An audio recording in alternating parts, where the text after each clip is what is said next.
সত্যি করে কত তোর শ্বশুর শাশুড়ি তোরা অনেক অত্যাচার করছে না?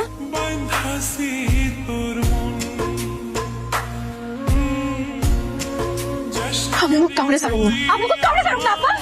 খুশি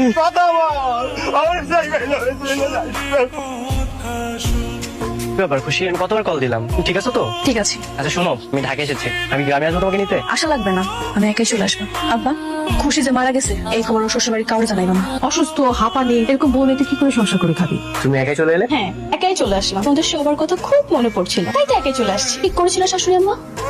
খুব ভালো করেছে বৌমা। আমি একটা মানত করেছি, আর যতদিন এই মানত থাকবে তুমি আমার কাছ থেকে একটু দূরে দূরে থাকবে। কিসের মানুষ? এই যে আমাদের সংসার, আমাদের ভালো মন্দ সবকিছুর জন্য একটা মানত করেছে। আচ্ছা ঠিক আছে। কি এমন ঘোড়া টিভি ওষুধ দিছিলি হ্যাঁ? যে তুই থাকতে থাকতে বাড়ি থেকে সুস্থ করে সুস্থ হয়ে বাচ্চা চলে আসলো। আরে আমি ওষুধ তো দিছিলাম, মরে তো যাওয়ার কথা ছিল, কিন্তু মরবে কিভাবে? কই মাছের জান, কই মাছের জান। তোমাদেরকে সাথে না নিয়ে কি করে মরে বলো? তুই না বলে ঘরে ঢুকেছে তোর এত শ্বাস করতে হলো। তোর বাপের ঘর? হ্যাঁ এ করছিস কেন? সংসারের চাবি প্রশ্নই আসে না। চাবি দিবি নাকি এক করে তোর ঘর থেকে মাথা করে দিব? তাই এই যে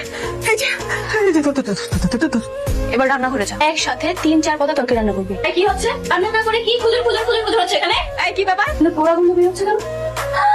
তরকারি পুড়ে কি করছে? বালতির পানি এত কালো কেন? কি দুর্গন্ধ। আমাদের কুকুর আছে না, কুকুরের বিষটা। আসলে হয়েছে কি, ওই যে কুকুরের বিষটা আজের অনেক বেশি ডিমান্ড, তাই বানিয়েছি বিক্রি করবো বলে। কুকুরের বিষটার পানি অনেক বেশি ডিমান্ড? কেন, তোর বিশেষ হয় না? ওকে, তাহলে তুই এক কাজ কর, তুই এটার গন্ধ শুক। আহা না, কেন শুকে দেখ না, অন্যরকম শুক। আমি থানায় যাবো, আমি ওখানে মামলা করুম, আমি ওখানে ছাড়ুম না। কোনো লাভ হইব না আব্বা, ওরা বড় লোক মানুষ, মান সম্মানের ভয় আইন কিনা নিব। ওপর আমি তিলে তিলে মারবো। আমার বোনের যেই কষ্ট দিয়ে মারছে, এটা 3 ডাবল কষ্ট দিয়ে আমিও করে মারবো।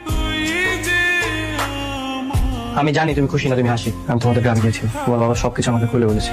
আমি আসার সময় আমি থানায় ওদের নামে কেস করে এসেছি। কেস করে কি হবে? কাল তো ঠিকই ছাড়া পেয়ে যাবে। তার থেকে ভালো এটাকে আমি আগুনে পুড়িয়ে মারবো। আগুনে পড়তে গেলে তুমি নিজে আগুনে করে মরবে। মার জুই ওদেরকে আইন দেখবে, আইনের সর্বোচ্চ শাস্তি দেওয়ার চেষ্টা করবে, তোমার বোনের কসম।